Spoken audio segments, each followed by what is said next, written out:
అలా యాదాద్రి భువనగిరి జిల్లా అడ్డగూడూరు మండలం ధర్మారం గ్రామానికి సంబంధించిన మత్స్య పారిశ్రామిక సొసైటీకి సంబంధించిన రిజిస్టర్డ్ అయి ఉన్న సొసైటీలో వీరు మత్స్యకారులు ఎంతో అనాధికారంగా దాని మీద ఆధారపడి జీవిస్తూ ఉన్నారు.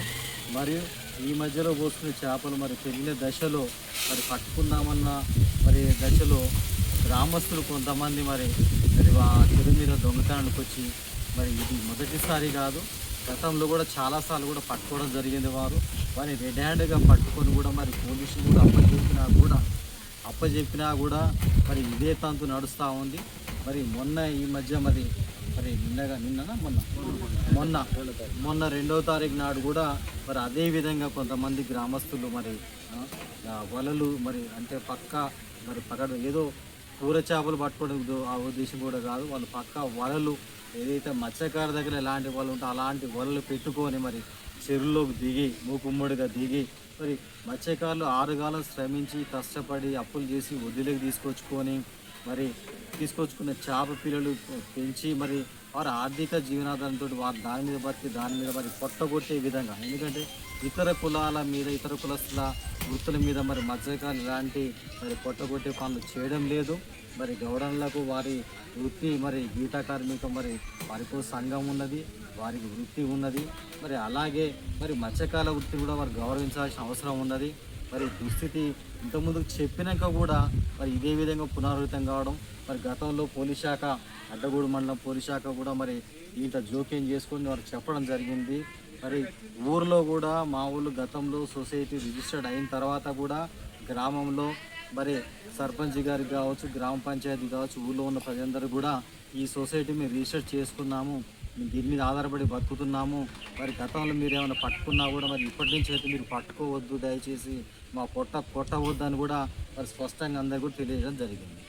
అయినా కూడా దృష్టి పట్టడం జరిగింది. దీని మీద పోలీస్ స్టేషన్లో ఇవాళ మూకుమ్మడిగా మా సొసైటీ తరఫున అధ్యక్షులు, పాలక మండలి, మత్స్య సొసైటీ సభ్యులంతా ఇచ్చేసి కంప్లైంట్ చేయగా ఎవరైతే దొంగతనానికి వచ్చినారో వారి మీద కేసు పెట్టకపోగా రివర్స్ ఎవరైతే కేసు పెట్టినారో వారి మీద కేసు కావడానికి దురదృష్టకరం. ఇది రాష్ట్రంలో మత్స్యకారులకు హక్కులు ఉన్నాయి, బయలాలు ఉన్నాయి, రూల్స్ ఉన్నాయి, దానికి ప్రత్యేక మంత్రిత్వ శాఖ ఉన్నది.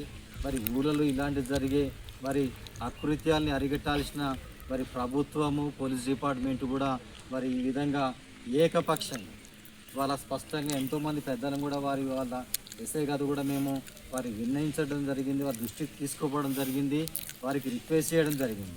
ఇప్పుడు దొంగతనానికి వచ్చినప్పుడు కోపంలో వారు మా వారి మీద చేయి చేసుకున్నప్పుడు మా వారు కూడా వారిని చేయి చేసుకోవడం జరిగింది.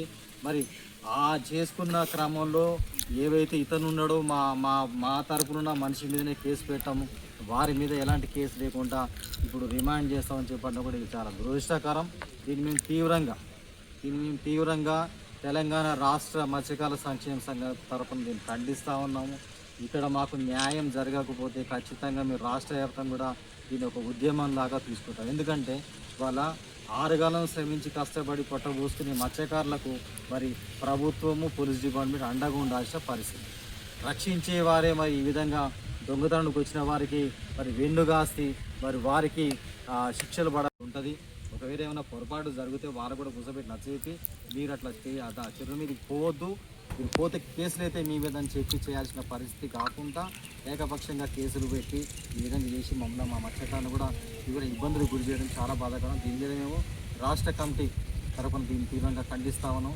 ఇక్కడ మాకు న్యాయం జరగలేదు కాబట్టి ఖచ్చితంగా డిఎస్పీ గారిని కలుస్తాము, లేదా అక్కడ కూడా న్యాయం జరగకపోతే ఎస్పీ గారిని కలుస్తాము, అక్కడ న్యాయం జరిగితే మత్స్యశాఖ మంత్రి కూడా కలుస్తామని చెప్తా ఉన్నాం. ప్రభుత్వం ఈ విషయంలో జోక్యం చేసుకోవాలి, సంబంధించిన అధికారులు జోక్యం చేసుకోవాలి, బేషరతుగా మా వారి మీద కేసు అయితే దీన్ని ఉపసరించుకోవాలి. దొంగతనానికి వచ్చిన వాళ్ళ మీద కేసులు పెట్టాలని చెప్పని కూడా ఈ సందర్భంగా మేము కోరుతాము. జై మత్స్యకార్, జై జై మత్స్యకార్.